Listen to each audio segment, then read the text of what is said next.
In the silent vastness of deep space, where darkness cradles the birth and death of stars, drifts a galaxy unlike any other PGC100714.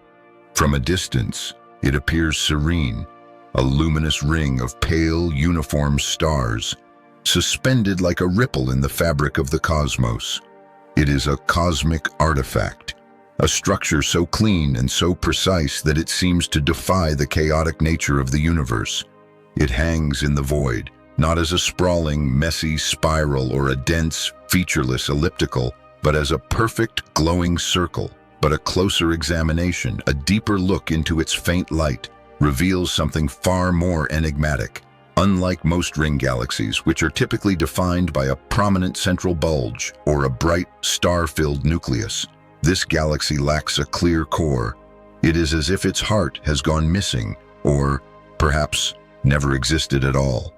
The very center of this grand structure is a whisper, a faint suggestion of a core where there should be a shout. This central emptiness is not just a physical void, it is a profound and unsettling question written in starlight. PGC100714 belongs to a rare and mysterious class of galaxies known as Hogue-type objects, or O-type galaxies, named after the astronomer Arthur Hogue, who first described such a structure in 1950. These galaxies are defined by their nearly perfect, detached ring of stars surrounding an isolated and usually compact central nucleus. They are among the rarest of all galactic forms, making up less than 0.1% of all observed galaxies. But PGC100714 is even more peculiar, a true anomaly even within this exclusive club.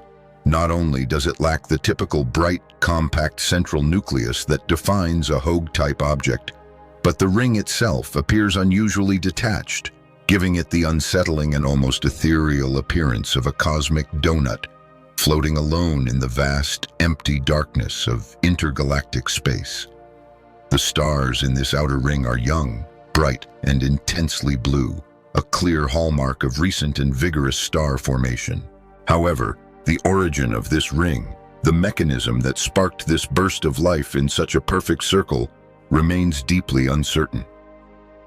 There are no obvious signs of a recent collision, no distorted tidal tails or bridges of stars connecting it to a nearby neighboring galaxy. There seems to be no internal bar structure, a common feature in disk galaxies that can channel gas and trigger ring-like star formation. The usual suspects for the creation of such a dramatic feature are all missing from the scene of the crime. Astronomers believe that ring galaxies are generally the result of a specific kind of galactic collision, a bullseye encounter where a smaller, compact galaxy passes directly through the center of a larger, gas-rich disk galaxy. This cosmic punch sends a powerful, expanding density wave rippling outward through the disk, like the ripple from a stone dropped into a still pond.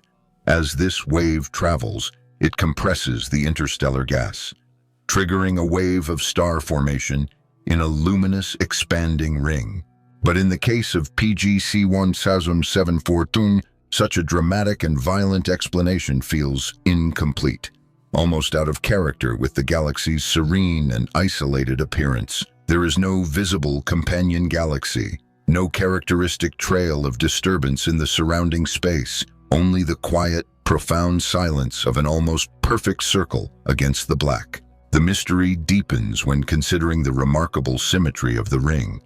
Cosmic collisions, even head-on ones, tend to be messy affairs. They create deformed, asymmetrical structures, offset rings, and warped disks. But the outer ring of PGC100714 is remarkably uniform, a near-perfect circle with its stars orbiting in a well-ordered, coherent loop. It is as if the galaxy has been sculpted with a divine compass, its form too precise to be the result of a chaotic encounter. Some astronomers propose that this galaxy may have formed its ring a very long time ago, perhaps billions of years in the past, and that any evidence of the initial event, the intruding galaxy, The tidal debris has long since faded beyond our ability to detect it. In this scenario, the galaxy would be a kind of ancient cosmic scar, so old that it has healed into a state of near-perfect symmetry. Others speculate that a rare internal process, one that does not require an external trigger, could have led to this configuration. Perhaps a burst of gas was expelled from an ancient nucleus long ago, or a secular resonance within the galactic disk slowly and gently herded the gas into a ring over eons, leaving only a ghostly halo of young stars and no visible progenitor. Adding another layer of profound curiosity to this cosmic enigma is the presence of a second, fainter inner ring, subtly distinct from the luminous outer one. This nested, two-tiered structure suggests not a single, isolated event, but a complex history with multiple episodes of activity, possibly separated by billions of years of quiescence. The light from this inner ring is redder, indicating that it is populated by much older stars, while the outer ring is intensely blue and clearly much younger. This creates a stratified timeline of star formation, a history written in color, flowing like cosmic tides throughout galactic epochs. What force can create two distinct rings at two different times, with such different properties, all without a prominent central bulge to guide them? PGC100714 thus becomes more than just a galaxy. It is an enigma written in starlight, a puzzle that challenges our most fundamental models of how galaxies form and evolve. Its central emptiness is not an absence, but a question. Why is there no clear nucleus? What subtle mechanism preserved such perfect symmetry in a universe defined by chaos? Did this galaxy evolve in complete solitude, or was it sculpted by invisible hands, by gravitational encounters now lost to the deep currents of cosmic time? To study such a baffling anomaly, astronomers turn to the power of multi-wavelength observations, scanning the galaxy in visible ultraviolet and infrared light to piece together its story. The data from these surveys confirmed what the eye had already suggested. The outer ring is a site of intense and recent star formation, a cosmic nursery bursting with young, hot, and massive stars, likely less than 130 million years old. These are the ephemeral, brilliant blue giants that burn through their fuel quickly and die young in spectacular supernova explosions. In stark contrast, the inner region, not a traditional dense bulge, but a faint, diffuse, rounded core, hosts a much older, redder population of stars, possibly up to 5.5 billion years old. These are the long-lived, cooler stars that give ancient galaxies their characteristic reddish glow. This stark age difference between the two components confirms that the galaxy did not form in a single, continuous process. Its history is told in at least two distinct chapters, separated by a long period of quiet evolution. The outer ring, so recent and so bright, may have arisen after a late, quiet arrival of cold, pristine gas, which then fueled a new generation of stars in a perfect circle around the aging galactic heart. But where could this fresh gas have come from? In such an isolated corner of the universe, one compelling hypothesis suggests that PGC100714 may have slowly and gently accreted it from its surroundings, from the tenuous filamentous web of intergalactic gas that stretches between galaxies like a cosmic spiderweb. Over vast periods of time, this primordial material, mostly hydrogen, may have spiraled inward, attracted by the galaxy's gravitational pull, and eventually coalesced into a stable, rotating ring. The density of this newly acquired gas would have eventually reached a critical threshold, triggering a synchronized burst of star formation without the need for a violent collision. If this is true, the galaxy becomes a kind of cosmic oasis, a self-sustaining system slowly gathering nourishment from the void to ignite new life, all while preserving its serene symmetry and its profound isolation. There is also the possibility of an ancient merger, one that occurred so long ago that its visible scars have long since faded. Perhaps billions of years ago, a smaller, gas-rich galaxy collided head-on with what would become the core of PGC100714.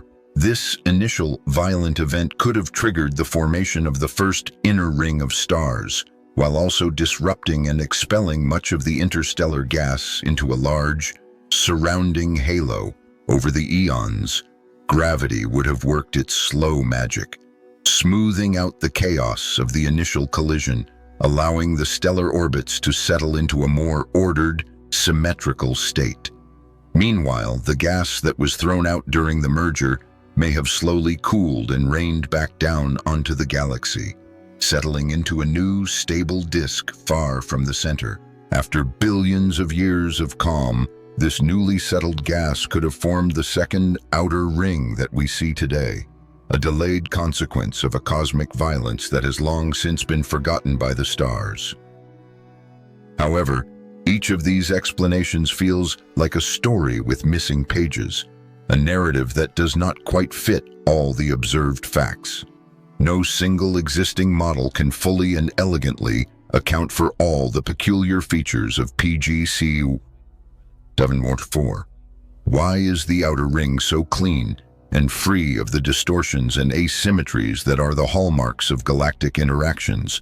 Why is there no residual bar or inner spiral structure, features that are so common in ring galaxies that are thought to be formed by internal processes?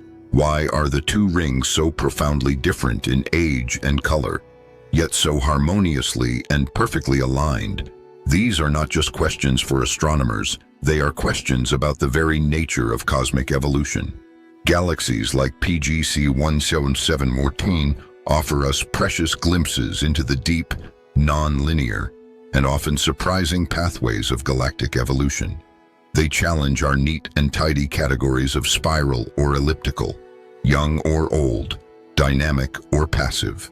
They exist at the very edge of our understanding, inviting us to rethink how galaxies can grow, how they interact with their environment, and how they preserve the memory of their own history. Perhaps the most striking and evocative aspect of PGC100714 is not its central emptiness, but its profound sense of equilibrium, a cosmic yin and yang of youth and age, of silence and light, of chaos long extinguished, and a strange, quiet order left behind. In a universe that is so often defined by turbulent mergers, collapsing clouds, and spinning, chaotic spiral arms, the quiet perfection of PGC100714 feels like a deliberate and profound anomaly. It stands alone, not just in the space it occupies, but in the conceptual space of our theories. It is a floating ring with no obvious sculptor in sight, a perfect crime with no suspects. And perhaps that is what makes it so deeply captivating, not what we know about it, but everything we do not yet know. It is a mystery that invites us not to solve it, but to simply be with it, to contemplate its silent, glowing form and the deep questions it raises about the universe and our place within it. The location of the galaxy in the cosmos only adds to its mystique. It is not part of a densely populated galaxy cluster, where gravitational chaos reigns and frequent interactions are the norm. It exists in relative isolation, in a quiet, under-dense region of the universe, far from the violent galactic arenas where ring structures are typically forged. This solitude, this cosmic loneliness, suggests a slow, almost meditative evolution, a process sculpted not by catastrophic collisions with other galaxies, but by more subtle, more elusive, and perhaps more internal forces. It is possible that it is precisely this isolation that has allowed the galaxy's unique and delicate form to persist so immaculately for so long, with no galactic neighbors to disturb its structure, no tidal turbulence to perturb the orderly dance of its stars. PGC100714 may have been afforded the rare cosmic luxury of stillness, a chance to evolve on its own terms, undisturbed by the noise of the universe around it. This quiet environment, however, raises a profound paradox. If the galaxy is so undisturbed, so free from external influences, how did such a vibrant and youthful ring of stars arise? Star formation is not a passive process. It requires raw material, vast clouds of cold gas and dust, and some form of catalyst to ignite it. In most galaxies, this catalyst comes from the gravitational compression of gas in spiral arms, or from the violent shocks and turbulence generated by galactic mergers. But PGC100714 shows no spiral arms and no signs of a recent disturbance. The usual suspects for triggering a starburst are all absent. And yet, the stars of the outer ring still shine, intensely blue and defiantly bold, as if they were born from nothing but the pure geometry of the void. There is something haunting about this silent creation, something that speaks to a deeper, less understood mode of galactic life.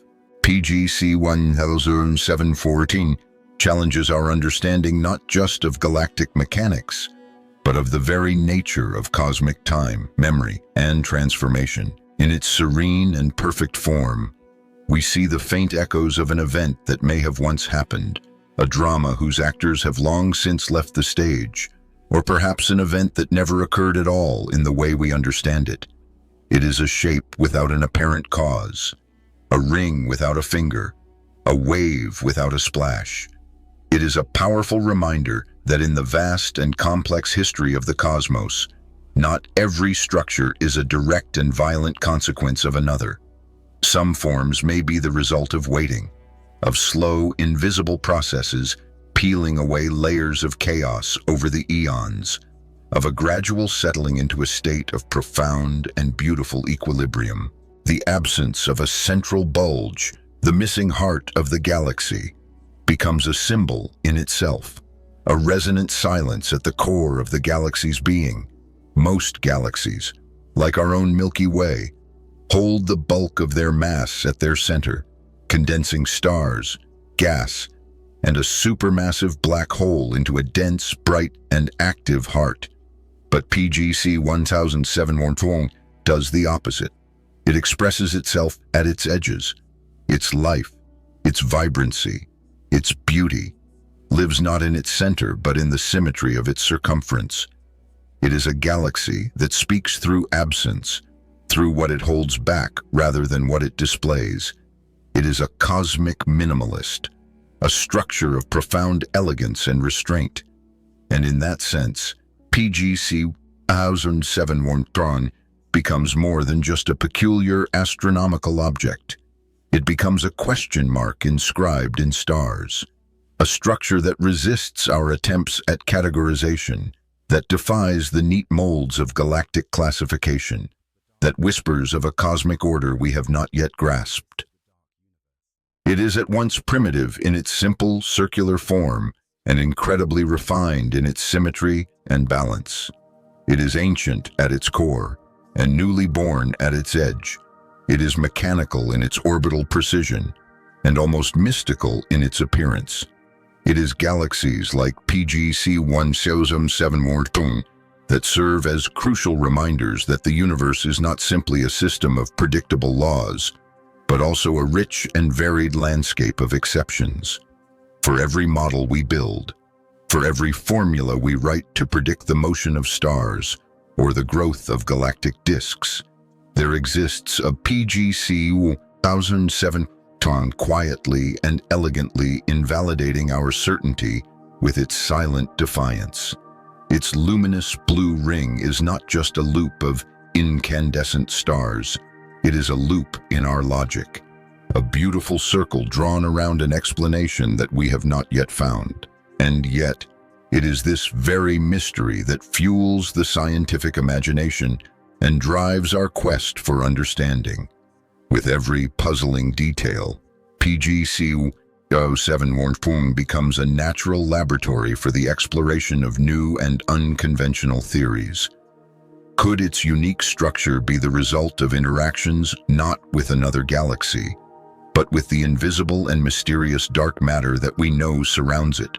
Perhaps unseen substructures within its dark matter, halo filaments or clumps of this unseen mass, have gravitationally guided the collapse of intergalactic gas into a perfect ring, acting as an invisible mold for the visible matter.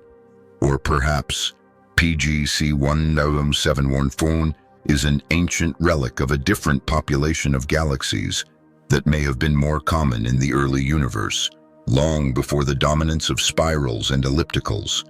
It could be a fossilized blueprint of a lost evolutionary path, a survivor from a different cosmic era. Some theorists have even entertained the possibility that its perfect symmetry is an illusion, a trick of the light caused by a rare and precise gravitational lensing event, where the light from a more distant normal galaxy is bent by an intervening massive object into a perfect circle, an Einstein ring. But none of these scenarios, as intriguing as they are, fully captures the strange and serene equilibrium that this galaxy presents: a perfectly proportioned circle, suspended in a profound and lonely solitude, ancient at its core and blooming with new life at its edges. To observe PGC100714 is to witness a moment of galactic stillness, not a frozen, static moment, but an expectant one, a structure caught mid-thought in the long, unfolding sentence of cosmic time. We may never know the full story of what shaped it, but perhaps the lack of easy answers is not a flaw in the observation. It is an essential part of the experience. This galaxy does not invite us to solve it as a problem, but to inhabit it as a mystery, to orbit its deep silence as its stars do, to consider the profound possibility that some of the most beautiful structures in the universe are not made to be explained, but simply to evoke a sense of wonder. In the end, PGC100714 is not just a cosmic anomaly, it is a meditation. It is a meditation on form without apparent force, on balance without external pressure, on the rare and precious stillness of a system that does not demand to be understood, only to be witnessed. Amid the constant violence and chaos of galactic dynamics, it is a ring of peace, serene, symmetric, and deeply, profoundly beautiful. And so, PGC100714 continues its slow, graceful rotation in the dark depths of the southern sky, far from our own galaxy and farther still from our easy comprehension. It does not command our attention with bright, violent outbursts or dramatic interactions.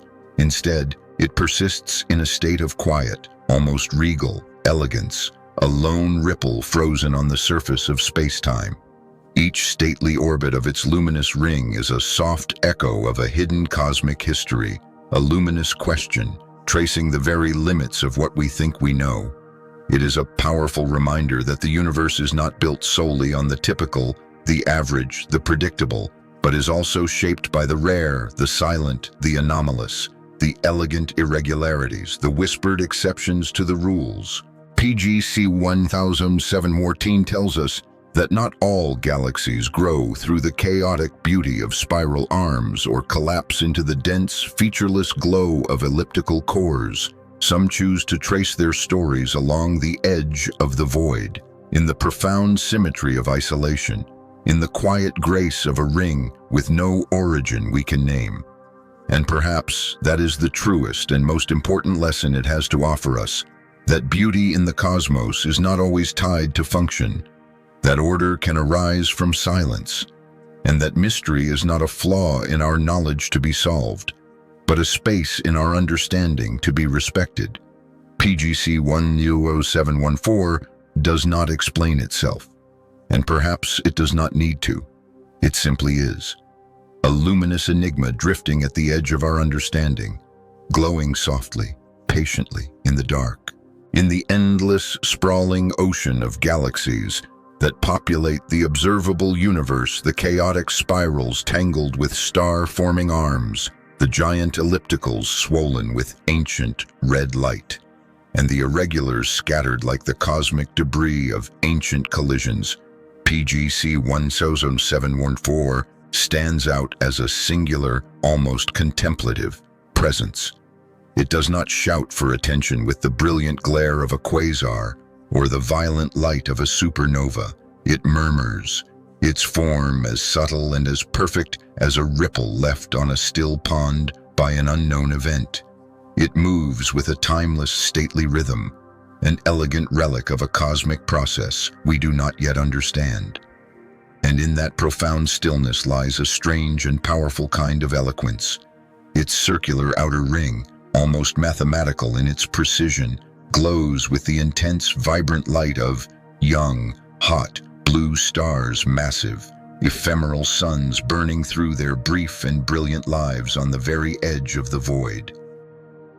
They orbit not a bustling, crowded galactic nucleus, but an ambiguous, quiet, and almost absent center. No elegant spiral arms reach out to gather matter. No dense central funnels gas into a cataclysmic starburst.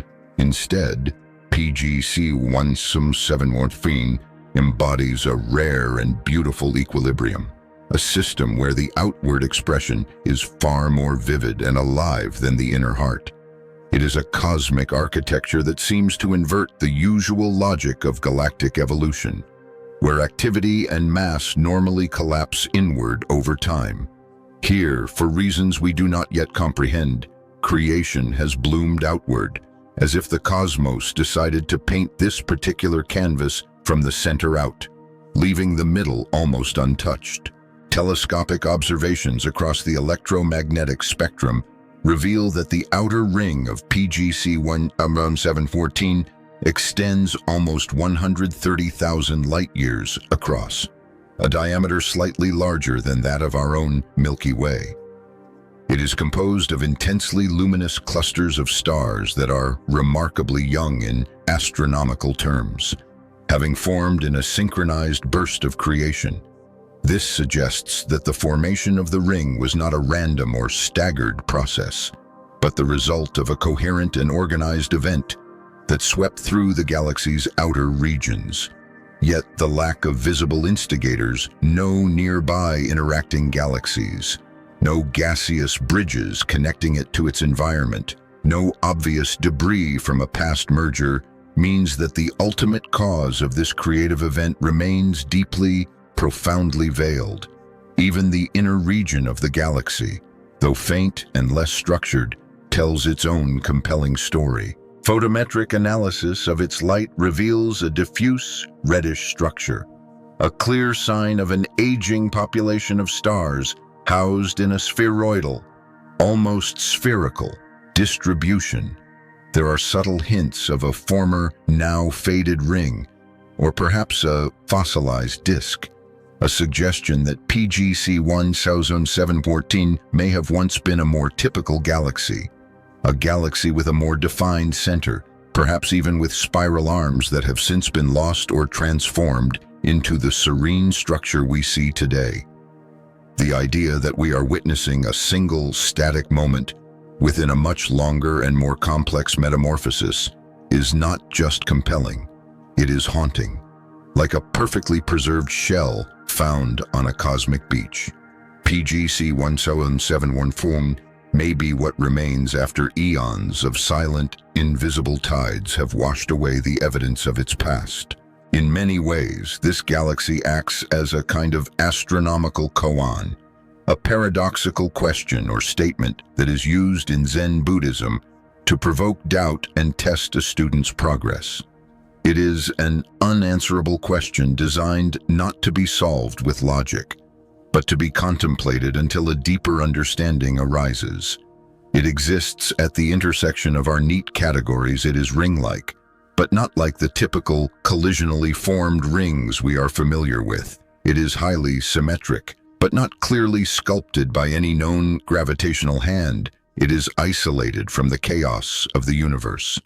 But it is still actively evolving. It is the embodiment of a contradiction, and yet it holds together with such elegance and precision that those contradictions feel deliberate, as if the universe created it specifically to defy our explanations, to remind us of the profound limits of our current models. What does it mean for a galaxy's most prominent and beautiful feature to be its emptiness at the core? What does it tell us about the myriad pathways of cosmic evolution that such a high degree of beauty and coherence can arise without a clear precedent or a visible consequence? PGC100714 is not just a structure in space. It is a moment in time, a lone, elegant sentence in the epic, ongoing story of galactic history. It may represent a rare and transient phase, a transitional body passing through a state of being that we are only just beginning to recognize. Or it may be a survivor from a long-lost population of galaxies, a living ghost of a galactic species that once thrived in the early universe and now flickers alone on the quiet margins of our vision. Perhaps what makes PGC100714 so profoundly and enduringly captivating is not just its strange and beautiful structure, but the deep and quiet feeling it evokes, the way it silently demands our attention, like a cosmic artifact too symmetric to ignore and too inexplicable to dismiss. In a universe so often defined by the sound and fury of its most violent processes, by collisions, explosions, ejections, jets, and chaotic spirals, this galaxy offers a powerful and serene counterpoint. It is a whisper in a cosmic storm, a perfect and ordered form where we would expect to find disorder, a ring without a story that we can yet tell. Astronomers have pointed out that even within the incredibly rare class of Hoag-type or O-type galaxies, PGC100714 is a true and singular anomaly. Hoag's object itself, the iconic and eponymous ring galaxy discovered in the mid-20th century, at least has a dense, bright, spherical nucleus of old, yellow stars anchoring its structure. PGC100714 does not even have that. Its core is faint, featureless, diffuse, and unassuming, as if the galaxy is deliberately trying to erase its own origin, offering only a minimalist, ghostly sketch of a center where most galaxies would wear a brilliant and heavy crown of mass and activity. It is like stepping into a vast, ancient cathedral and finding the altar missing. And yet the architecture still holds. The silence still speaks with a profound resonance. That central emptiness is not just physically void, it is emotionally and philosophically evocative. It creates a kind of gravitational metaphor. We, the observers, are drawn in by what is not there, much like we infer the presence of black holes by the matter and light that disappears into them. The deep mystery of PGC100714 lies in its absence, in the tantalizing possibility that something fundamental to its galactic identity has been removed, hidden, or perhaps never even existed in the first place.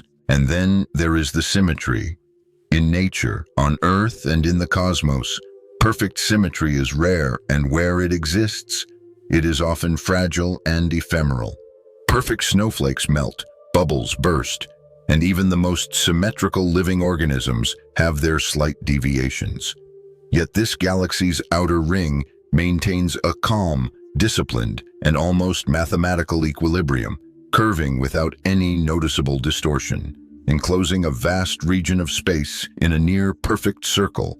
It is hard not to see it as something deliberate, something almost artistic, as if nature itself paused its usual chaotic brushstrokes to draw a single, clean, and perfect line before returning to the messy business of creating the rest of the universe.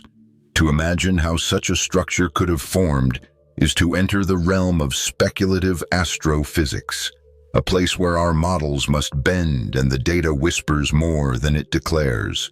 Could it be that PGC100714 formed not from a direct and violent collision, but from a more subtle and gentle event, the slow, patient accretion of cold, pristine intergalactic gas, forming an annular starburst at just the right distance from a faint and ancient core? Could subtle gravitational resonances, rarely observed and even more rarely sustained over billions of years, have sculpted its stars into place.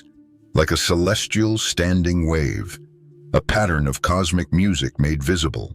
Or perhaps its perfection is itself just a phase, a rare and fleeting moment between more turbulent and chaotic epochs, a galaxy caught in an instant of transformation that will never look quite the same again. Like the calm, quiet eye of a hurricane, or the frozen, perfect ring of ripples around a stone that was dropped into a pond long ago.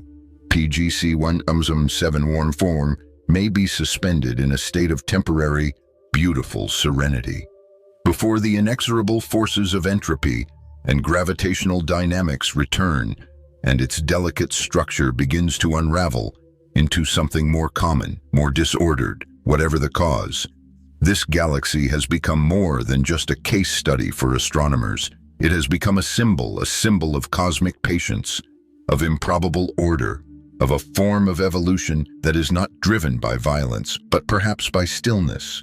And in that role, PGC100714 transcends its celestial coordinates and its dry, technical classification. It is no longer just a galaxy, it is a mirror held up to the cosmos, reflecting not just starlight, but the profound depth and hunger of our own curiosity. Let us now delve deeper into the poetic architecture of the cosmos, where an object like PGC100714 no longer belongs just to the realm of science, but also to the philosophy of the night sky. In a universe that is governed by the inexorable arrow of time and the second law of thermodynamics, where everything tends toward disorder and chaos, PGC100714 seems to momentarily and beautifully pause that inevitable fall.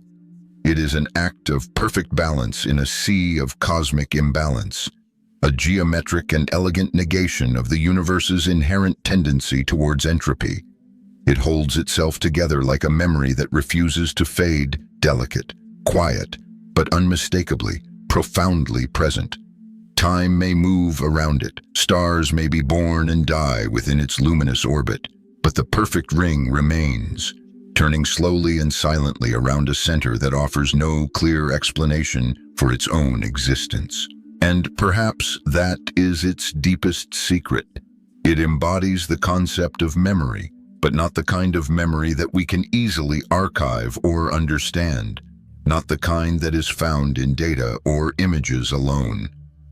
PGC100714 is a memory without a narrator, a structure left behind by an event whose witnesses are long gone, whose ultimate cause is lost to the deep past, and whose consequences are still gracefully unfolding before our eyes.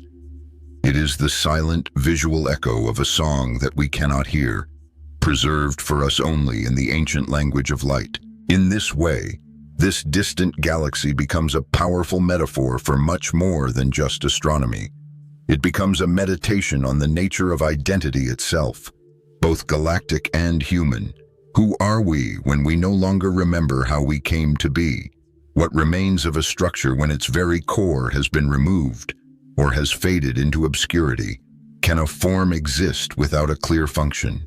And can beauty exist without an obvious purpose? PGC100714 seems to answer these profound questions, not with words or with data, but with its simple, elegant, and undeniable presence. It simply is. We, the observers, orbit it not with spacecraft and probes, but with our thoughts and our imagination. Our telescopes, extensions of our own curious eyes, capture its faint and ancient photons, particles of light that have been traveling across the void for hundreds of millions of years to reach us, light that left the ring long before we walked the earth, before the first mammals arose, before the continents on our own planet had drifted into their current shapes. And yet, that ancient light arrives now, perfectly on time, to our waiting instruments and to our hungry imagination. We behold it from across the vast, dark gulf of space-time, and in doing so, we participate in a cosmic act of recognition, a meeting of minds across an almost unimaginable abyss. This silent, distant galaxy reminds us that not all of the universe's truths shout. Some are written in the silence between the stars. Some are drawn in the darkness of the void. Some galaxies burn with the brilliant, violent activity of their cores, birthing stars by the billions and tearing apart their cosmic companions in fits of gravitational fury. But PGC100714 does none of that. It does not burn with a fierce fire. It glows with a soft, cool light. It does not speak in a loud voice. It endures in a quiet whisper. And perhaps that is its final and most profound message for us, that not everything in the universe is urgent, that some things, like this pale, perfect, and lonely ring, are meant to be noticed slowly, understood only partially, and remembered fully, not just for what they are, but for the sense of wonder they inspire. Let us let the mystery of this galaxy linger a moment longer, not in an attempt to solve it, but simply to honor it. Because perhaps PGC100714 is not meant to be deciphered like a complex mathematical equation, but to be experienced like a profound and beautiful poem. Its luminous ring, glowing faintly in the deep abyss of space, becomes a single perfect stanza written for us in the ink of starlight. Each of those brilliant blue stars is a syllable in a language far older than humanity, older than the Earth itself, older even than the familiar, grand spiral galaxies that dominate our night sky. To look at it is to briefly and humbly touch the immense patience of cosmic time. It is not an answer to our questions, but a pause, a cosmic breath held in the deep, silent lungs of the universe. And that quiet pause invites us, in turn, to stop our own frantic search for answers, to listen to the silence, and simply to wonder. In our relentless rush to measure, to model, and to categorize, PGC100714 gently whispers, stillness. In our deep-seated hunger to classify and to label, it offers a form that slips through the fingers of our taxonomies like light through empty space. And in the constant, deafening noise of a universe that is expanding without end, it speaks of something incredibly rare and precious: completeness without chaos, form without apparent force, and existence without the need for an explanation. Somewhere within the dark and silent cathedral of the cosmos, where the distant galaxies flicker like the light of 1,000 stained glass windows, in the vast, profound hush of intergalactic space, drifts a perfect ring of light, a structure of both burning creation and ancient memory. PGC100714, no name, no classification, could ever fully capture what it is. Not fully. Not really. It is more of a symbol than an object, more of a question than an answer. It is like a wound in space-time that has healed into a perfect, glowing circle, and the longer you gaze upon it, the more it begins to feel like the universe itself is trying to say something to us, not with force, not with clarity, but with a quiet and profound grace. Because this galaxy is not chaotic. It does not unfold its stars in arms thrown wide like dancers in ecstatic motion. It does not roar with powerful jets of matter or burn with the intense heat of colliding galactic giants. It is calm, it is perfect, it is measured. It is a single luminous ring glowing against the deep and velvet dark, as if a god had drawn a circle in the night with a single glowing fingertip, and then, without a trace, disappeared. That ring, so impossible and so beautiful in its symmetry, is made of young, intensely blue, brilliant stars, newborns in cosmic terms, burning hard and fast and destined to live short lives. But unlike most ring galaxies, there is no majestic, bustling center, no crowded and luminous galactic nucleus to draw the stars inward with its immense gravity. Instead, there is only a faint, diffuse glow at its core, a whisper of a memory long after the voice that spoke it has gone silent, The eye, trained by observing thousands of other galaxies, expects to find a heart, but in this galaxy, the heart is missing. Or perhaps it is just hidden from our view. This central paradox, this emptiness at its core, is what gives PGC100714 its profound and mysterious power. It is not just strange, it is quietly, elegantly strange. It does not baffle our senses with violence and chaos. It seduces our minds with its silence and its order. It is the kind of mystery that does not announce itself with a loud bang. You have to notice it. You have to be still long enough for the deep and quiet question to emerge from the darkness. How could such a perfect and lonely form ever arise? We know that rings in galaxies often mean collisions, dramatic, head-on crashes where one galaxy punches through the very heart of another, sending powerful ripples of compressed gas and dust through its stellar body, a process that ignites a wave of new star formation in a brilliant, expanding ring.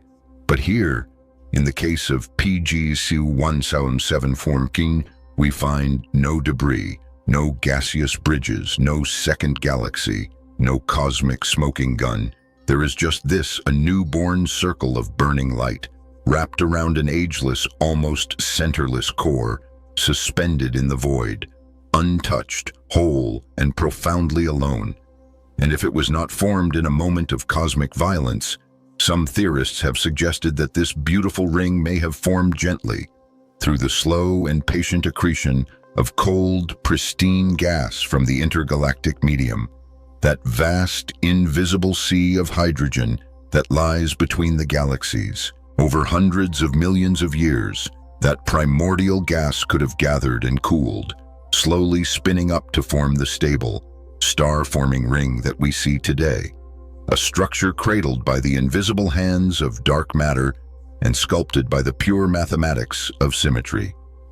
In this peaceful vision, PGC100714 is not a cosmic scar, it is a cosmic flower, a rare and beautiful blossom blooming in the near-perfect vacuum of intergalactic space.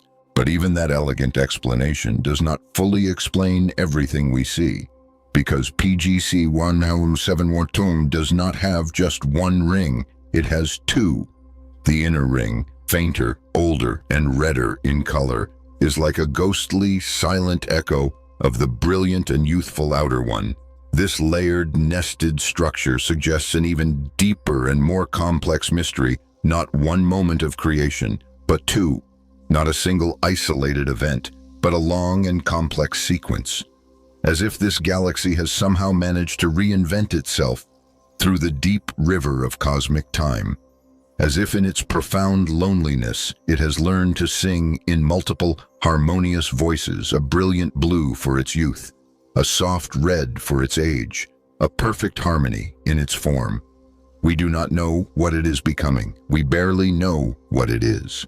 But we do know this, it is rare, impossibly, beautifully rare.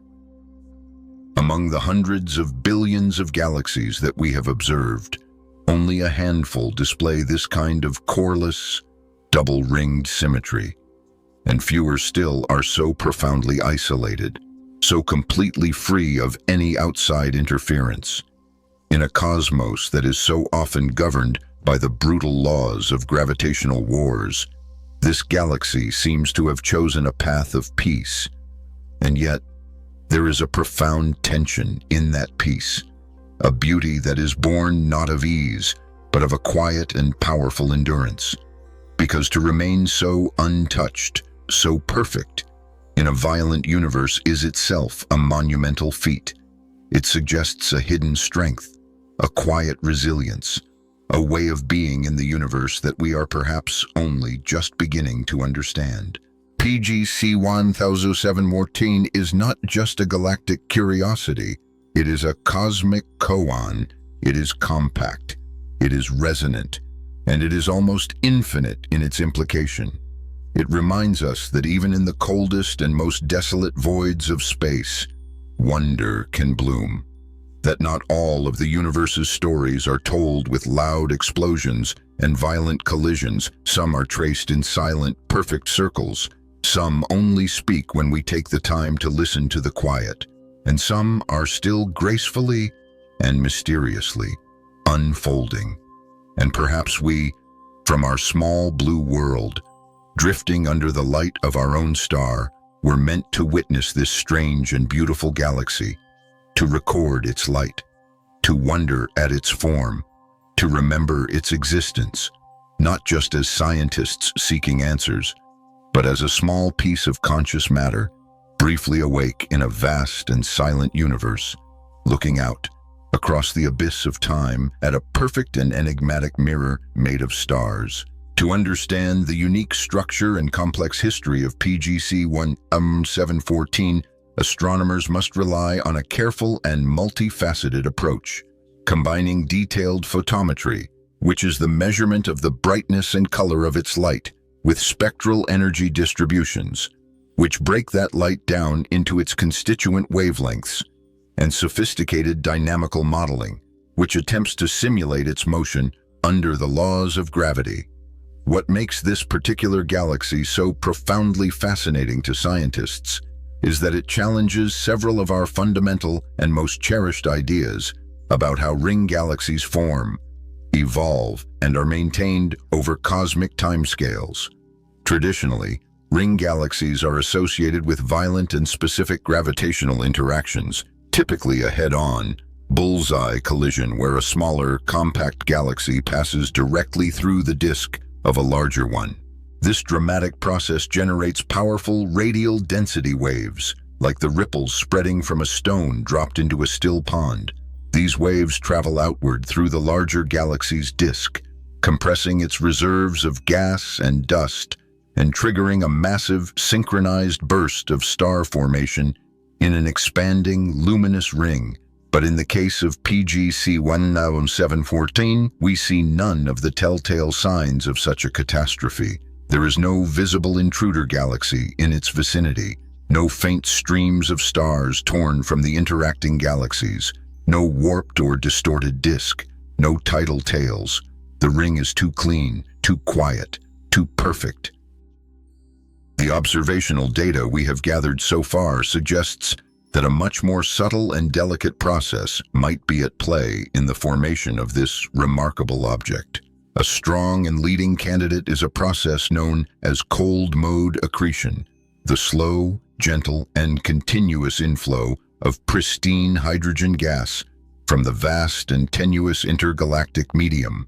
In the cold, dark voids between the galaxies, primordial hydrogen, left over from the Big Bang, flows along immense, invisible filaments of dark matter, forming the cosmic web. If a galaxy is isolated and gravitationally stable, like PGC100714 appears to be, this intergalactic gas can slowly settle into orbit around it, cooling and condensing over hundreds of millions of years. Eventually, this accreted gas could form a stable, rotating ring, and when its density reaches a critical point, it could ignite a wave of new star formation. This scenario could elegantly explain the young, intensely blue stars of the galaxy's outer ring, all of which appear to have formed relatively recently. Astronomers estimate their age to be within the last 130 million years. Meanwhile, the faint inner region of the galaxy tells a much older and quieter story. Photometric analysis of its light reveals a diffuse, reddish structure, a clear sign of an aged stellar population, with stars that are likely more than 5.5 billion years old.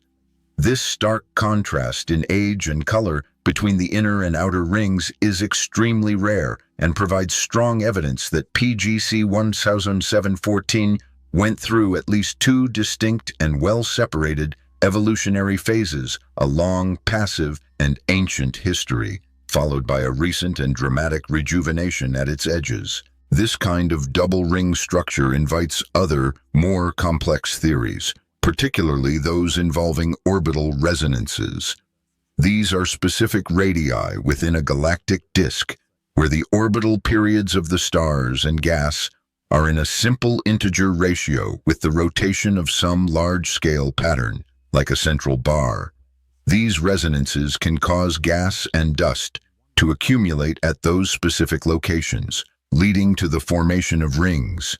In typical spiral galaxies, a central bar acts as a powerful dynamical engine that can funnel gas toward the center of the galaxy, triggering starbursts, or can create ring-like structures at its resonance points. But in PGC100714, there is no visible central bar. If one ever existed, it must have long since dissolved, leaving only its faint, ghostly gravitational fingerprints behind in the form of these two rings.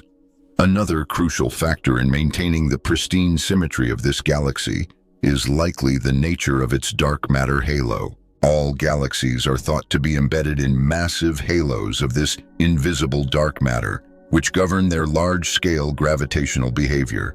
In the case of PGC100714, a perfectly spherical, or at least highly axisymmetric dark matter halo could act as a stabilizing force, preserving the ring's orderly, circular motion and preventing it from warping or fragmenting over cosmic time. This would also help to explain the striking absence of the asymmetric distortions and tidal features that are so typical in collisionally formed ring galaxies. High-resolution spectroscopy could shed much more light on this enduring mystery. By creating a detailed map of the rotational velocities of the stars and gas within the ring, astronomers could determine if its motion is purely circular, which would support a quiescent formation model, or if it contains traces of elliptical or radial motion, which would be a telltale sign of a past gravitational disturbance. So far, such detailed data is limited due to the galaxy's great distance and its intrinsic faintness. But future instruments like the Extremely Large Telescope and other next-generation infrared observatories could provide the necessary precision to resolve these subtle motions. There is also a rich chemical story hidden in the galaxy's light. If we could resolve the metallicity gradient across the galaxy, that is, the abundance of elements heavier than hydrogen and helium, we could learn how chemically enriched the star-forming gas was. A low metallicity in the outer ring would be strong evidence for the cold gas accretion theory, suggesting that the gas is pristine and has come from the intergalactic medium. In contrast, a higher metallicity might point to internal recycling processes, or to the reaccretion of gas that was ejected from the galaxy in a much earlier epoch. Taken together, all these lines of evidence present PGC100714 not just as a beautiful rarity, but as a true and unique cosmic laboratory, an exceptional case study in the long-term evolution of a galaxy in a state of profound isolation, far from the disruptive influence of major cosmic structures. It challenges our standard understanding of how galaxies can evolve and whether stable and dramatic ring structures can form without the need for violent collisions. And that fundamental question has implications that go far beyond this one single strange object. It speaks to the true diversity of galactic forms and evolutionary pathways that are possible throughout the vast expanse of cosmic time. PGC100714 is not just visually unusual, it is a profound astrophysical anomaly that rigorously tests our most fundamental models of galaxy formation and evolution. Its near-perfect, luminous outer ring of young blue stars, combined with its faint, older central region that completely lacks a defined, bright bulge, places it firmly outside our standard classification systems for galaxies. It does not resemble a familiar spiral, with its chaotic and beautiful arms. It lacks the dense, featureless, and often overwhelming core of a typical elliptical galaxy, and it shows none of the telltale chaotic signs, the warps, the tails, the bridges, that are normally associated with the aftermath of galactic collisions. And yet, against all odds, it exists serene, symmetric, stable, and glowing with a quiet internal light. Multi-wavelength observations from the high-energy ultraviolet to the cool infrared, have allowed us to piece together a complex and fascinating stellar history for this object. The outer ring is populated by hot, massive, and short-lived stars, suggesting a recent and powerful burst of star formation, an event that likely took place within the last 130 million years. In stark contrast, the diffuse reddish core hosts a much older population of stars, with an estimated age of over 5.5 billion years. This dramatic duality implies a two-phase formation process, a long, quiet, ancient epoch, followed by a sudden and spectacular rejuvenation at its outer edges. But where did the vast reservoir of gas needed to fuel this new generation of stars come from? The usual explanation for the formation of ring galaxies involves head-on collisions that generate powerful density waves, compressing the interstellar gas into star-forming rings. But, as we have seen, PGC100714 shows none of the typical and expected residuals, no tidal tails, no structural disturbances, no nearby companion galaxy that would point to such a violent encounter. Its profound isolation in the cosmos reinforces the idea that it must have had a more subtle and gentle origin, perhaps through the slow and patient accretion of cold, pristine gas from the intergalactic medium. In this peaceful scenario, the galaxy would have slowly gathered primordial hydrogen over hundreds of millions of years, cooling it and settling it into a stable, rotating disk. The conditions within this new disk would then have been just right to ignite a synchronized ring of new stars at a specific, stable radius. That radius might be governed by fundamental stability thresholds, such as the Tumra-Q parameter, a measure that determines when a rotating, self-gravitating disk of gas will become unstable and collapse to form stars. The presence of two distinct and concentric rings adds another and even deeper layer of complexity to this already profound puzzle. The inner ring appears to be much older and redder, while the outer ring is brilliantly young and blue. This may indicate the occurrence of multiple distinct gas accretion events, separated by billions of years of cosmic time, or perhaps it is the result of complex resonance phenomena within the galactic disk that have shaped the gas into rings at different times.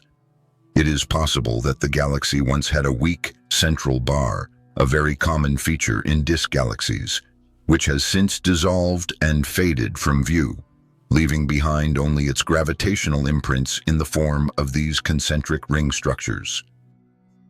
To distinguish between these possibilities, we would need to map the kinematics of the system in great detail, to see how the stars and the gas are moving, whether the two rings rotate in the same direction, whether their motion is perfectly circular or shows signs of elliptical distortion, and whether there are any subtle signs of internal torques or non-circular motions that would hint at a more complex history. Unfortunately, such detailed spectroscopic data is still scarce. Due to the galaxy's extreme faintness and great distance, future observations with the next generation of more powerful instruments could, and likely will, fill in these crucial gaps, providing us with precise velocity fields and detailed metallicity profiles. If the chemical abundance or metallicity of the outer ring is found to be very low, it would be strong support for the cold flow accretion theory, suggesting that the gas is pristine and has not been enriched by previous generations of stars. If, on the other hand, the metallicity is found to be high, it could point to more complex internal processes, or the reaccretion of ancient, enriched gas that was expelled from the galaxy long ago.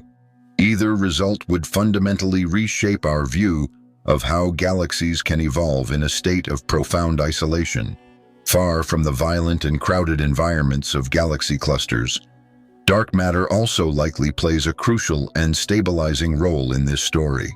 The clean, undisturbed, and perfect symmetry of the outer ring implies a very well-balanced and smooth gravitational potential. If the galaxy is embedded in a smooth, spherical dark matter halo, this would help to preserve the ring's delicate structure over immense periods of time, minimizing any distortions.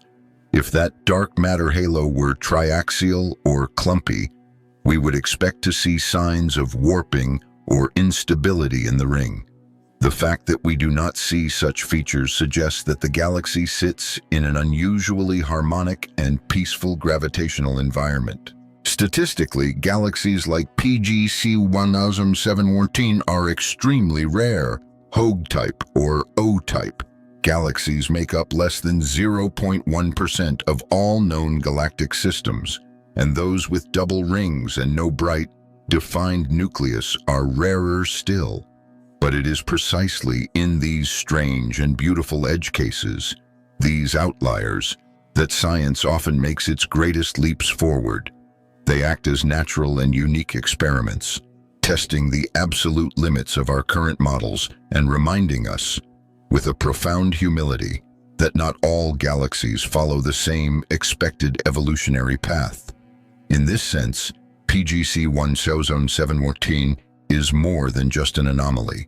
It is a window into the possible, a glimpse of what can happen when time, gravity, and gas meet in a state of perfect and perhaps temporary stillness. Its profound silence is an essential part of its message. In a universe where galaxies are so often formed and shaped through violence, through chaotic mergers, through the tidal stripping of their stars, through cataclysmic collisions, PGC100714 seems to have grown with a profound and otherworldly patience. There is no evidence of close companions, no intergalactic debris fields, no long, drawn-out tidal arms or stellar streams that would betray a recent or ongoing interaction. It is surrounded by a vast and quiet emptiness, and yet its form is so precise, so ordered, that it demands an explanation beyond the ordinary. This very isolation may, in fact, be the key to its long-term survival and its pristine form, with no galactic neighbors to disturb it, no gravitational harassment from some surrounding systems to disrupt its delicate balance. It has been able to preserve a kind of galactic purity, an architectural clarity that would be almost impossible to maintain in the denser and more violent environments of galaxy clusters. If we could use a cosmic time machine to fast forward to its distant future, it is unclear what path it would follow. Will the beautiful blue outer ring persist for billions of years, slowly fading from a brilliant blue to a dim red as its stars age and die, eventually leaving behind only a faint, ghostly halo of ancient light? Or will new, pristine gas accrete onto the galaxy once again, giving rise to a third generation of stars, perhaps forming yet another, even more exterior ring?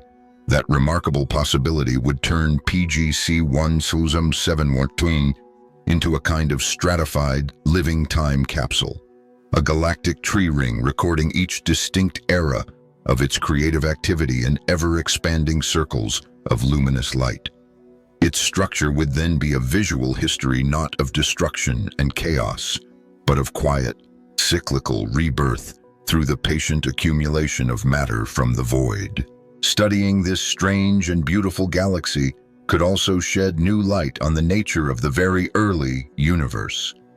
If the slow and gentle accretion of gas from the cosmic filaments can produce such dramatic and ordered ring-like star formation in isolated environments, then perhaps such galaxies were much more common in the distant past.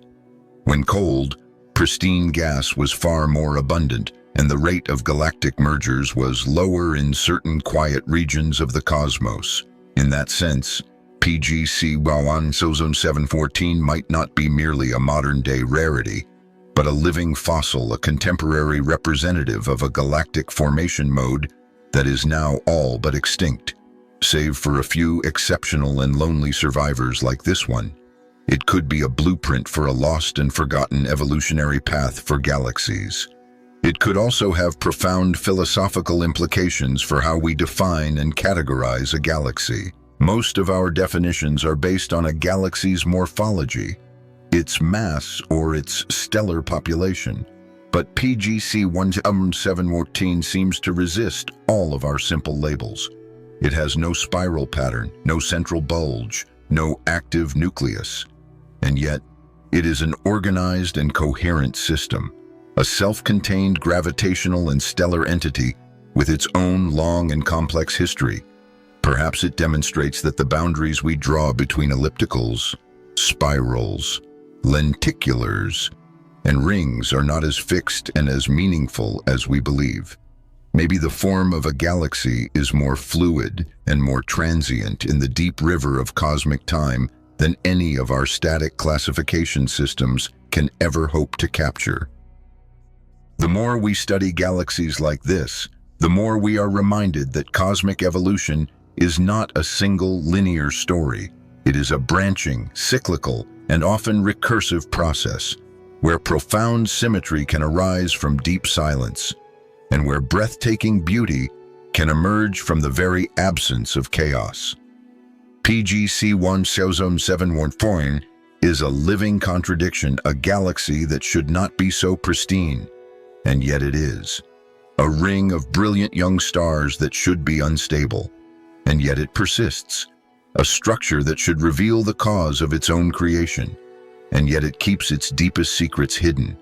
It invites our observation, but it does not offer easy conclusions.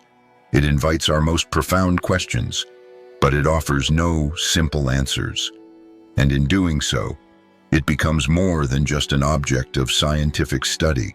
It becomes a phenomenon to be experienced, a cosmic structure that, like the universe itself, offers more than we can ever hope to measure and far, far more than we can yet understand. Instruments like the James Webb Space Telescope and the future ground-based Extremely Large Telescope offer us unprecedented new opportunities to decipher the silent and beautiful enigma of PGC100714. With their extraordinary infrared sensitivity and their ability to resolve incredibly fine spectral features, they can peer deeper into the heart of this galaxy's structure than ever before. The Webb telescope, in particular, with its ability to see through the obscuring veils of cosmic dust, can map the stellar populations and the dust content in both the outer and the inner rings with incredible precision. It can reveal whether the younger stars of the outer ring formed in a gas-rich, dusty molecular environment or from more pristine, metal-poor material. If Webb's sensitive instruments detect subtle gradients in the emission from polycyclic aromatic hydrocarbons, which are complex organic molecules, or from warm dust, it could confirm the presence of faint but active star formation that was undetectable in previous, less sensitive surveys. It could also provide precise constraints on the metallicity of the gas in the rings, a chemical fingerprint that could unlock the secret of the ring's origin. A flat and low metallicity profile across the outer ring would be a strong indicator of the smooth accretion of cold, primordial gas from the external environment. A radial gradient in metallicity, on the other hand, would suggest a more complex history of internal recycling of enriched gas from previous generations of stars. Meanwhile, the ELT and other planned 30-meter class ground-based observatories will make it possible to study the kinematics of the individual stars and gas clouds within the ring, measuring the velocity field with high precision at thousands of different points.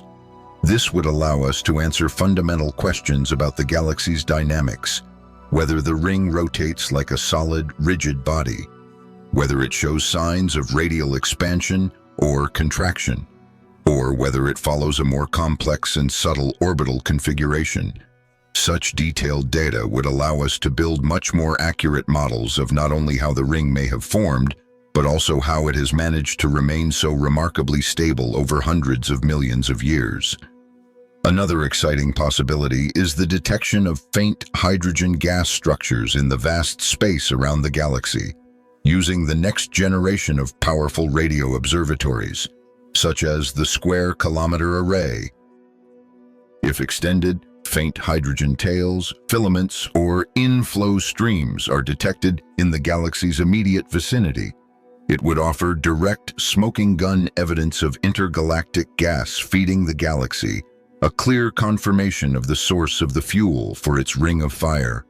These structures, if they exist, would be far too faint and diffuse for previous radio surveys to have detected, but modern instruments with deep integration times could reveal them in exquisite and game-changing detail. PGC100714 could also become a template, a kind of astronomical archetype, for identifying similar systems at high redshift in the early universe, a time when cold gas was much more abundant and the universe was more conducive to smooth accretion rather than chaotic mergers.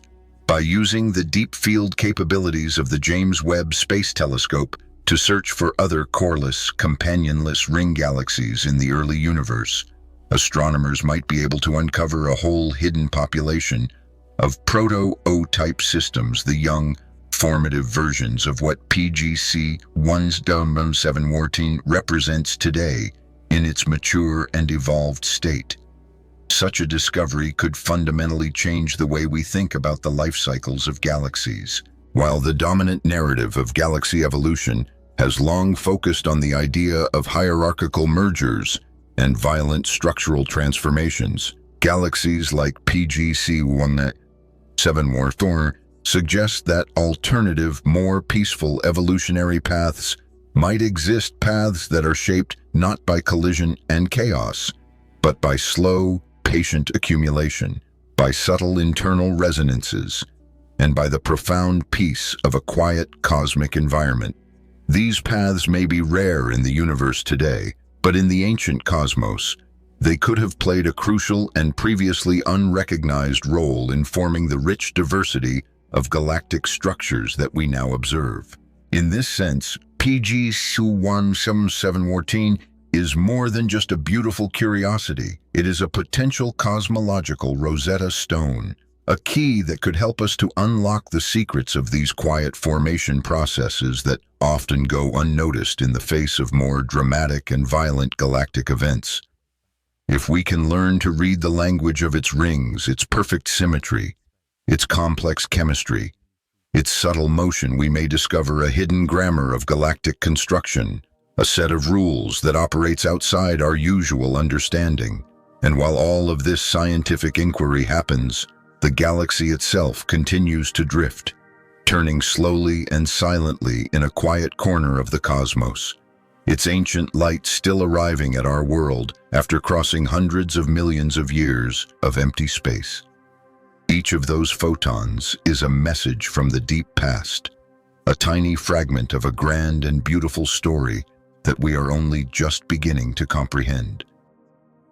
The faint light that we receive from PGC100714 is a time capsule, a stream of ancient photons that began their immense journey long before human civilization existed, long before the continents of our own Earth took their present shapes, long before our own species even emerged from the plains of Africa. Every single piece of data that we gather from this distant object is a fragment of a history that has already been written in the language of stellar motion, of chemical gradients, and of a profound and mysterious gravitational equilibrium. And yet, it is only now, in this brief moment of our own existence, that we are learning to read that ancient and beautiful history. One of the most fascinating frontiers in the study of that history lies in the idea of galactic memory, the profound notion that a galaxy's present-day structure, its morphology, its kinematics, and its chemistry encodes the entirety of its long and complex history. In most galaxies, like our own spiral galaxy, that memory is often chaotic, overwritten, and scrambled by a long history of mergers, warps, and violent starbursts. But in an object as pristine and as ordered as PGC100714, with the clarity of its rings, the smoothness of its core, and the stark contrast between its stellar populations. It seems more like a perfectly preserved fossil, a clean, clear, stratigraphic record of cosmic time, written for us in the elegant script of light. If our most sophisticated cosmological simulations could manage to recreate such a unique and beautiful structure, not just visually, but dynamically and chemically, they could help us to isolate the precise and rare initial conditions that make such an object possible. Large-scale cosmological simulations like Illustris, Eagle, and TNG-50 attempt to model billions of years of galactic evolution under the standard model of cosmology, which includes dark matter and dark energy. However, extremely rare and pristine ring galaxies, like PGC100714, very seldom appear in these simulations in such a perfect form. This suggests either that the specific initial conditions required to form such a galaxy are so exceptionally rare that they are not captured in the simulated volumes, or, more intriguingly, that our current models of galaxy formation are missing some crucial and subtle physical processes, perhaps the effects of low angular momentum, gas flows, or non-merger-driven instabilities, or the complex interplay of feedback-regulated accretion over giga-year timescales. Perhaps what PGC100714 truly represents is a kind of transitional state, a galaxy caught in a moment of transformation that is so slow, so stable, and so graceful that we are only able to detect it by looking deep into the past. It may not always have been a ring galaxy, it may not always be one. But in this particular phase of its long life, with its sharply defined outer structure and its ancient, diffuse inner core, it represents a unique window into a state of profound galactic equilibrium, a state where internal forces, angular momentum, and a quiet external environment have all converged to produce a moment of near-perfect and beautiful balance. That delicate balance may not last forever. The brilliant, young, blue stars in the outer ring are massive and short-lived. They will age quickly, and over the next few 100 million years, they will one by one explode as spectacular supernovae, leaving behind a graveyard of neutron stars and black holes, and enriching the surrounding interstellar medium with heavy elements. If no new pristine gas arrives to reignite the process of star formation, the brilliant blue ring will slowly fade, its vibrant light giving way to a dimmer, redder glow as its remaining smaller stars grow old. Over billions of years, the elegant ring structure itself could dissolve, its stars slowly dispersing due to subtle gravitational interactions, eventually leaving behind only a diffuse and ghostly halo of ancient stars, a faint memory of the perfect form it once had. In this sense, we may be witnessing a fleeting moment of supreme galactic beauty, a delicate and transient structure that exists only in a brief and quiet interlude between a forgotten past chaos and a slow, inevitable future oblivion. This transience, however, does not diminish the galaxy's deep mystery. It only deepens it. It reminds us that the universe is not a static museum of unchanging objects, but a dynamic and ever-evolving landscape of complex and beautiful processes. The galaxy PGC100714 becomes, then, something more than just an object of scientific study. It becomes a profound lesson in cosmic perspective. It teaches us that to truly understand the cosmos, we must look not only at the violent, the chaotic, and the dramatic events, but also at the quiet, the ordered, and the long-lived. It teaches us that absence can be just as informative and as meaningful as presence, and that the emergence of perfect symmetry in a universe that is fundamentally chaotic is one of the most profound and beautiful statements that nature can ever make. And it teaches us that, Despite our most powerful telescopes and our most sophisticated models, the universe always reserves the right to surprise us, to present us with a perfect, glowing ring in the middle of the darkness for no apparent reason other than that it can.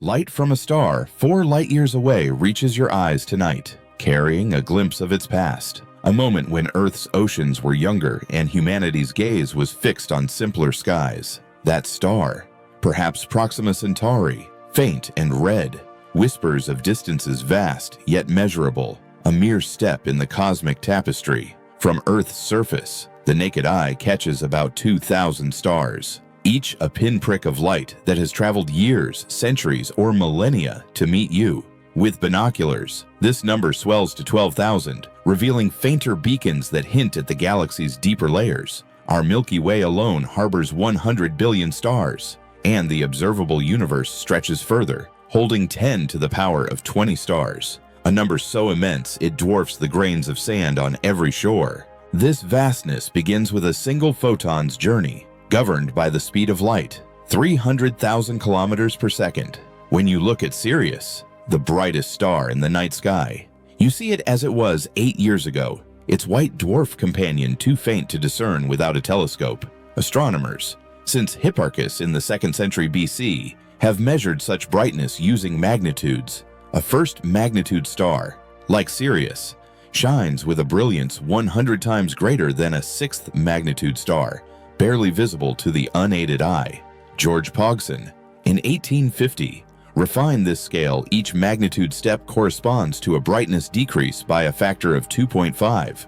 A second magnitude star is 2.5 times fainter than a first, and a star of magnitude 5 is 100 times dimmer than the brightest. These measurements rely on units like magnitudes and parsecs, terms astronomers cling to despite physicists' preference for meters and kilograms. A parsec, roughly 3.3 light-years, feels intuitive when charting distances to stars like Alpha Centauri, a triple system where 2 stars dance too closely to be distinguished without aid, while Proxima lingers slightly nearer. Such units, though arcane, anchor our understanding of a universe where centimeters or grams suffice. As the scales of stars and galaxies render the difference trivial, imagine measuring the distance to a galaxy in meters. It's like counting the steps to a distant city when a map's scale offers clarity. Stars themselves are more than light sources. They are cauldrons of transformation. Most matter in the universe exists as plasma, a state where atoms, stripped of electrons, roam freely at temperatures exceeding thousands of Kelvin. In a star's core, plasma churns, fusing hydrogen into helium, releasing energy that lights the cosmos. On Earth, solids hold atoms in rigid lattices, liquids allow them to slide, and gases let them drift. But in stars, plasma dominates, a fluid of ionized particles that powers their glow. Picture a campfire, its flames, though gaseous, pale beside the sun's plasma, where temperatures reach millions of Kelvin, driving fusion that Earth's scientists dream of replicating. Fusion, the sun's heartbeat, eludes our grasp. Deuterium, heavy hydrogen abundant in oceans, could fuel reactors if we could overcome the electrical repulsion between nuclei. In stars, gravity and heat force nuclei together, but on Earth, we heat deuterium gas to tens of millions of Kelvin. Seeking controlled fusion, the hydrogen bomb, triggered by fission, achieves this violently. But a star composed solely of deuterium would erupt catastrophically. Our challenge lies in containing such heat long enough for nuclei to merge, a puzzle unsolved despite decades of effort. Imagine a furnace so hot it melts its walls. Our fusion reactors face this barrier, yearning to mimic the star's quiet alchemy. This quest echoes humanity's curiosity about stellar origins. In 1862, William Thomson proposed the sun's heat came from gravitational contraction, calculating its age at 20 million years. A span too brief for Earth's geological record. Radioactivity's discovery revealed a solar system billions of years old, ending the debate. The Helmholtz Kelvin timescale, though outdated, remains useful, describing how radiant energy diffuses from a star's core. Today, We know the sun burns hydrogen, not contracts, sustaining life for 4.6 billion years. Each star's light, then, is a story of endurance, a signal crossing space to meet our gaze, inviting us to ponder what lies beyond the visible. A photon from a galaxy 13 billion light-years distant brushes past a telescope on a mountain peak, its journey beginning when the universe was a toddler, barely a billion years old. That light, stretched by the universe's growth, arrives redder than when it left, a testament to the cosmos swelling like a river, widening as it flows. The universe, born 13.8 billion years ago in the Big Bang, is not a static stage but a dynamic expanse, carrying galaxies apart as space itself stretches. Edwin Hubble, in 1929, noticed this motion galaxies recede, their light shifting toward the red end of the spectrum, a cosmic Doppler effect akin to a siren fading as it speeds away. The farther a galaxy, the faster it retreats. A pattern now called Hubble's law. This expansion sets the boundary of what we can see, a sphere roughly 46 billion light-years in radius. Despite the universe's youth, why so vast? Space has grown since the light we now see was emitted, like a message sent from a ship that's since sailed far beyond its starting point. The observable universe isn't hemmed by walls, but by light's finite speed, 300,000 kilometers per second. Beyond this horizon lie galaxies whose light hasn't yet reached us, and some, due to the universe's accelerating growth, never will. Imagine a letter sent from a distant shore, carried by a current faster than any ship can row. It's lost to us forever. In 1998, astronomers discovered this acceleration, a surprise that upended expectations. Gravity, which pulls matter together, should slow the universe's expansion, like a stone arcing back to Earth. Instead, galaxies race apart faster each moment, driven by dark energy, a force acting like an invisible wind pushing against gravity's embrace. This energy, making up 68% of the cosmos, remains a mystery.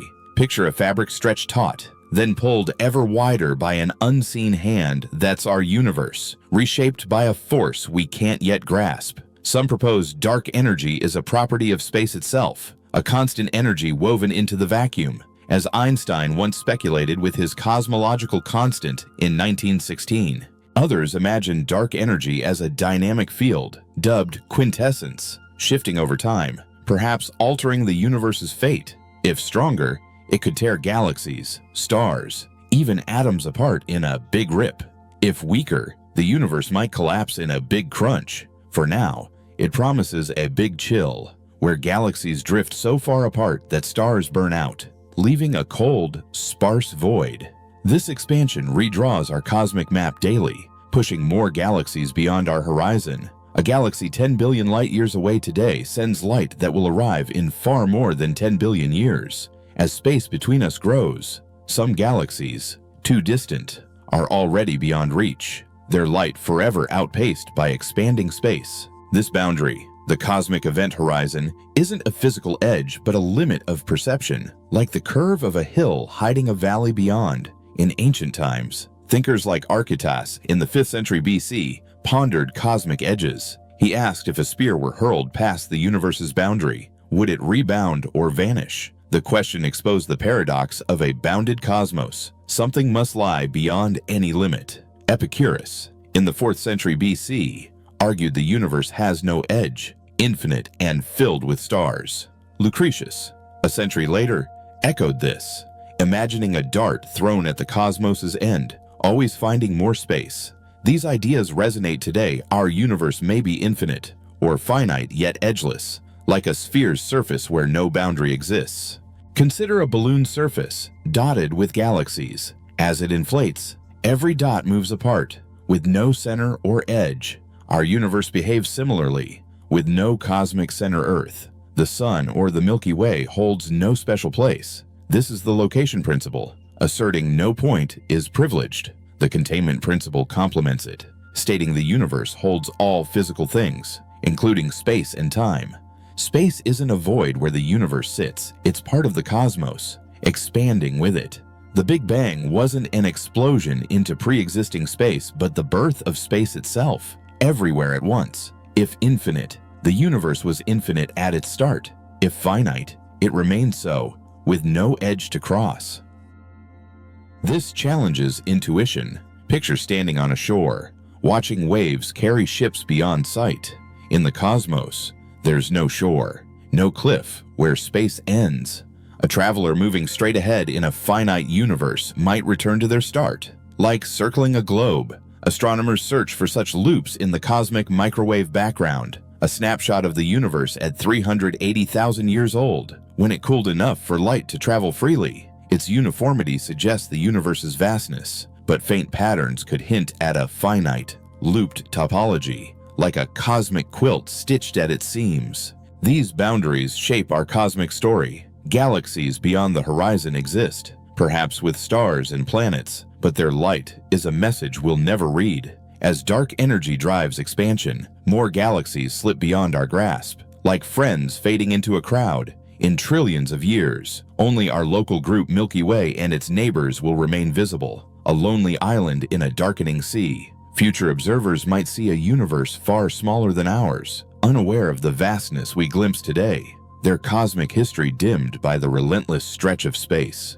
A single atom in your hand, vibrating with the energy of its electrons, owes its stability to a delicate balance of forces, tuned by constants like the speed of light, 300,000 kilometers per second, and the gravitational constant, a whisper of attraction between masses. These numbers, etched into the fabric of our universe, seem perfectly set to allow atoms to form, stars to ignite, and life to emerge. Change the electric charge of a proton by a fraction, and nuclei might collapse or never bind. Tweak gravity's strength, and stars could burn out too swiftly for planets to cradle life. This fine-tuning raises a question: why is our universe so hospitable to complexity, to creatures who gaze at its stars? Imagine a cosmic loom, weaving countless realities, each thread a universe with its own set of constants. In some, gravity is so fierce that matter collapses instantly. In others, it's too weak, and stars never form.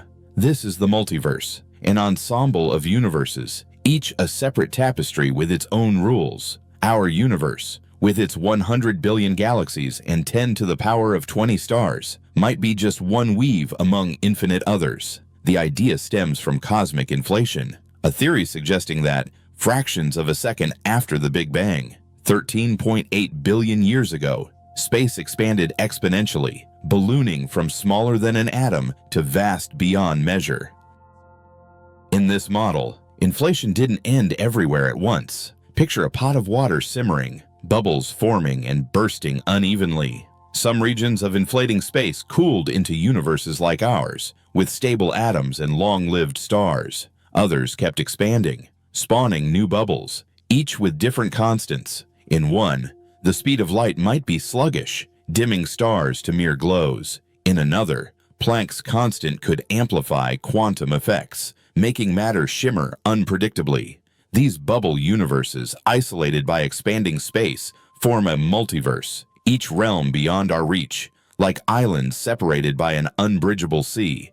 Another multiverse arises from quantum mechanics, where reality splits at every choice. When an electron's spin is measured, two universes might emerge, one where it spins up, another where it spins down. Imagine tossing a coin and spawning realities for heads and tails, each branching infinitely. In some, you're stargazing tonight. In others, the sky is clouded. These parallel worlds, layered like pages in a book, share our constants but diverge in events. A cosmic library of every possible story. A third multiverse, born of string theory, posits our universe as a three-dimensional membrane floating in higher dimensional space. Other membranes, mere whispers away, might host universes with extra dimensions, where time flows backward or gravity repels. This multiverse offers a lens for the anthropic principle, which notes our universe's constants suit life because we're here to observe them. Robert Dicke, in 1961. Frame this weekly, our observations are biased by our existence. Brandon Carter, in 1974, proposed a stronger version. The universe must allow life at some point. Picture a cosmic lottery, with countless tickets, each a universe. Only one ticket, ours, has the numbers for life, so we hold it. In most universes, atoms might not form. leaving only hydrogen gas, or stars might flare too briefly for evolution. Life, as we know it, needs carbon, oxygen, and stable planets warmed by stars like our sun, conditions rare in the multiverse's vast draw. Consider a universe where gravity is twice as strong. Stars burn faster, dying in millions, not billions of years, too swift for life to take root. Or one where the electromagnetic force is weaker, so atoms barely hold together, like sandcastles crumbling in a breeze. These scenarios suggest our universe's constants are either fortuitous or intentional. The anthropic principle leans toward chance among infinite universes. One was bound to fit us. Alternatively, a purposeful design could explain this tuning, as deists like Thomas Burnet argued in 1687, likening the cosmos to a clock wound once to run perfectly. Yet, science seeks explanations beyond intent, probing whether constants might derive from deeper laws. What if time itself varies across the multiverse? In our universe, time flows forward, marked by entropy's rise, like a river carving a canyon. In another, time might loop, events repeating endlessly, or splinter into multiple streams, each moment spawning new realities. Such universes challenge our sense of causality, where cause precedes effect. Life there might perceive existence as a mosaic, not a line, adapting to realities we can't fathom. These speculations stretch the boundaries of physics, suggesting our universe is one note in a cosmic symphony, each universe playing its own melody. The multiverse, though unobservable, isn't mere fantasy. Patterns in the cosmic microwave background, the universe's oldest light from 380,000 years after the Big Bang, could hint at collisions with other bubble universes, like ripples from stones tossed into a pond. No such evidence exists yet, but future telescopes might detect subtle anomalies. Quantum entanglement, where particles share states across vast distances, could also link our universe to others. Imagine two particles, entangled at the Big Bang, one now beyond our horizon. Measuring one might reveal secrets of realms we'll never see, a faint thread connecting isolated realities. These ideas redefine boundaries, not as edges but as limits of possibility. Our universe, with its fine-tuned constants, feels like a tailored suit, fitting life perfectly. Yet, in the multiverse, countless ill-fitting suits exist, lifeless and chaotic. The anthropic principle reminds us we're here because this universe allows it, but it doesn't explain why such a universe exists. Perhaps a future theory will tie constants together, showing they could only be as they are, like a puzzle with one solution. Until then, the multiverse stretches our imagination, a realm where every possibility plays out, unseen, beyond the horizon of our cosmic home. A neuron fires in your brain, sparking a thought about the stars overhead, each a distant furnace burning for billions of years. That thought, fleeting and intangible, arises from physical processes, atoms, electrons, and chemical bonds, yet feels distinct, as if it transcends the matter that birthed it. This tension between mind and matter mirrors a deeper question: what defines the universe's reality? The containment principle asserts that everything physical, stars, galaxies, even the space between them, exists within the universe, and nothing physical lies beyond. Space and time, not mere voids, are active players, bending under gravity's pull, stretching with cosmic expansion, as real as the ground beneath your feet. Picture a tapestry woven from space-time, its threads the orbits of planets, the arcs of light from distant quasars. This tapestry holds all that is physical, from the plasma in a star's core to the faint cosmic microwave background, glowing since the universe was 380,000 years old. Archytas, in the 5th century BC, challenged the idea of a cosmic edge, asking what happens to a spear hurled beyond the universe's limit. Lucretius, centuries later, argued no such limit exists, as any boundary implies something beyond. Modern cosmology agrees the universe, whether infinite or finite, has no edge. A finite cosmos might curve back on itself, like a globe where every path returns home, but no wall marks its end. This principle excludes the non-physical. Imagine a realm of pure thought, untouched by matter or time.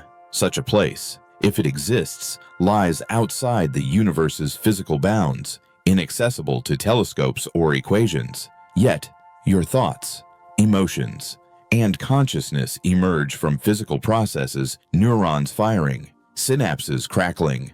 Are they merely the brain's biochemistry, or do they hint at something more? The containment principle suggests only their physical roots belong to the universe, reducing joy to neural signals, love to chemical cascades. Picture a symphony played on a violin. The notes are vibrations of strings, yet the music feels beyond the wood and bow. Is consciousness just the brain's music, or does it echo a reality the universe can't contain? This raises existential questions. If the universe holds only the physical, what of the self that questions its own existence? In the 18th century, Bishop Berkeley proposed that reality depends on perception, that objects exist because they're observed. Extend this to the cosmos. Does the universe require a mind to be real, or does it persist independently? As realism asserts, the containment principle leans toward realism, claiming galaxies beyond our horizon, 46 billion light-years away, exist, though their light will never reach us. Yet, Kant's distinction between phenomena, what we perceive, and noumena, things as they are, suggests we may never grasp the universe's true nature, only its appearance through our senses and tools. Consider a photon crossing a galaxy, unaware of the minds pondering its path. That photon's reality doesn't depend on observation, yet our knowledge of it does. The universe's physicality, from quarks to galaxy clusters, exists objectively, but our understanding is bound by perception. This boundary isn't spatial, but epistemological. What can we know? The multiverse, explored earlier, pushes this further. If other universes exist with different constants, their realities are forever beyond our grasp, like stories written in a language we can't read. The anthropic principle, noting our universe's life-friendly constants, suggests we're here because this reality allows it, but doesn't explain why such a reality exists.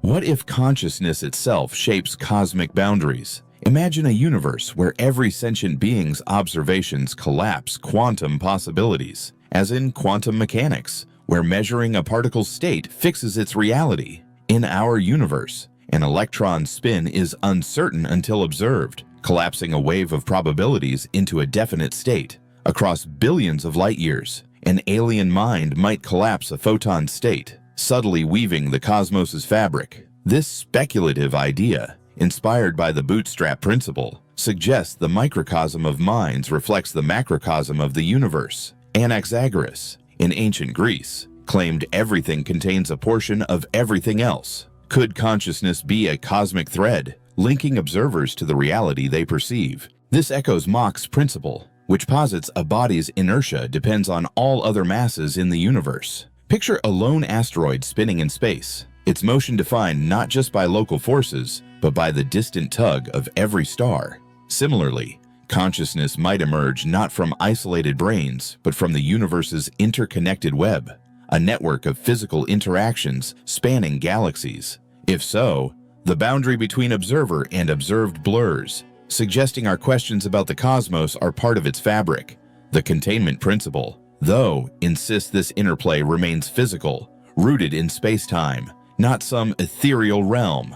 Yet, the universe's vastness humbles such speculation. Beyond our horizon, galaxies drift, their stars igniting and fading, perhaps hosting minds asking the same questions. The cosmic microwave background, uniform across the sky, hints at a shared history, but its faint variations seeded galaxies will never see.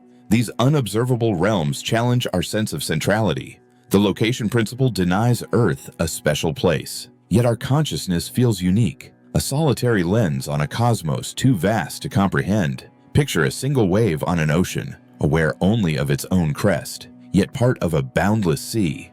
Are we such waves, or does our awareness hint at a deeper role? These questions probe the universe's purpose, if any.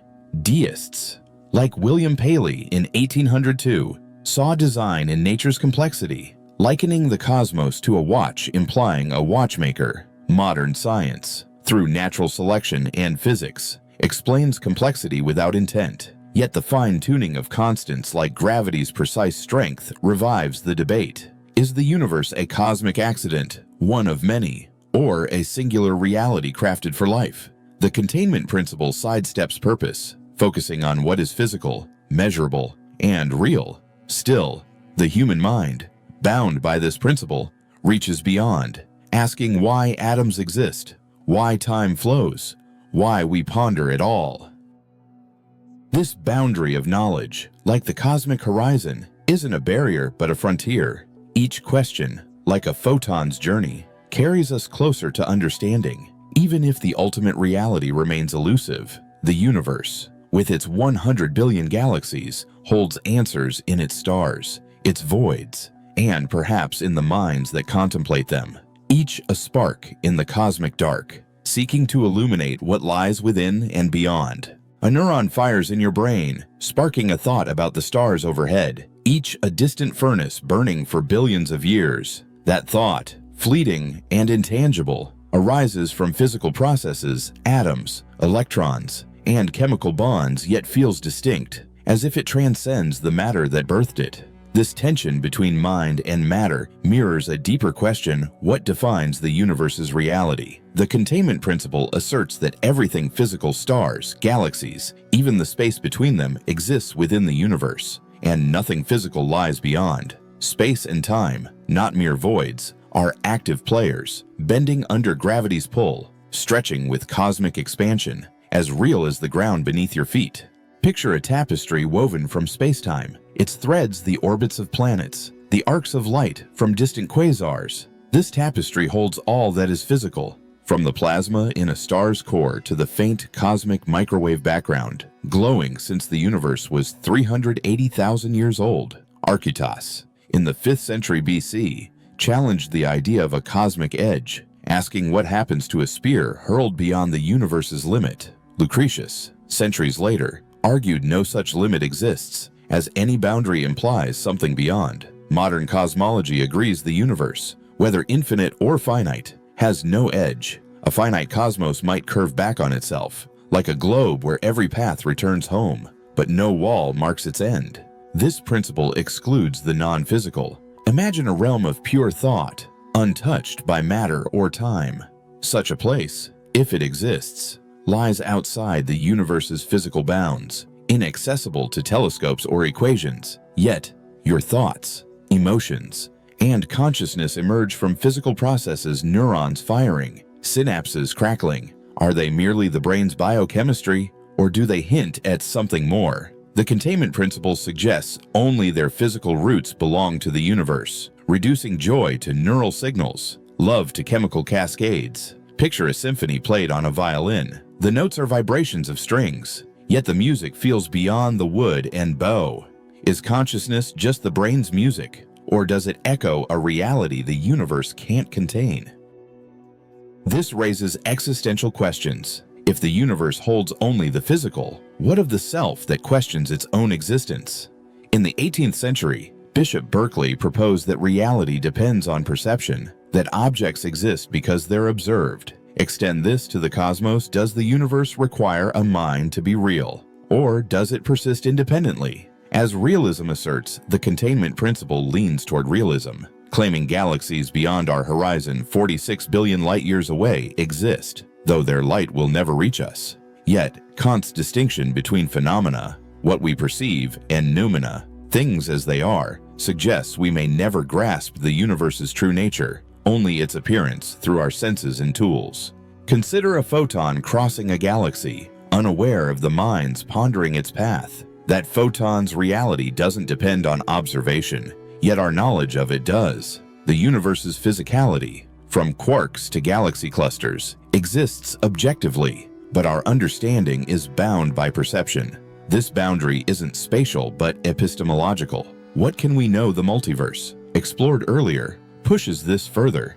If other universes exist with different constants, their realities are forever beyond our grasp. Like stories written in a language we can't read, the anthropic principle, noting our universe's life-friendly constants, suggests we're here because this reality allows it, but doesn't explain why such a reality exists.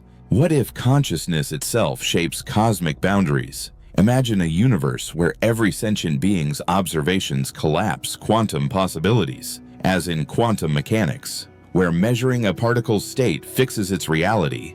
In our universe, an electron's spin is uncertain until observed, collapsing a wave of probabilities into a definite state. Across billions of light years, an alien mind might collapse a photon state, subtly weaving the cosmos's fabric. This speculative idea, inspired by the bootstrap principle, suggests the microcosm of minds reflects the macrocosm of the universe. Anaxagoras, in ancient Greece, claimed everything contains a portion of everything else. Could consciousness be a cosmic thread, linking observers to the reality they perceive? This echoes Mach's principle, which posits a body's inertia depends on all other masses in the universe. Picture a lone asteroid spinning in space. Its motion defined not just by local forces, but by the distant tug of every star. Similarly, consciousness might emerge not from isolated brains, but from the universe's interconnected web, a network of physical interactions spanning galaxies. If so, the boundary between observer and observed blurs, suggesting our questions about the cosmos are part of its fabric. The containment principle, though, insists this interplay remains physical, rooted in space-time, not some ethereal realm. Yet, the universe's vastness humbles such speculation. Beyond our horizon, galaxies drift, their stars igniting and fading, perhaps hosting minds asking the same questions. The cosmic microwave background, uniform across the sky, hints at a shared history, but its faint variations seeded galaxies will never see.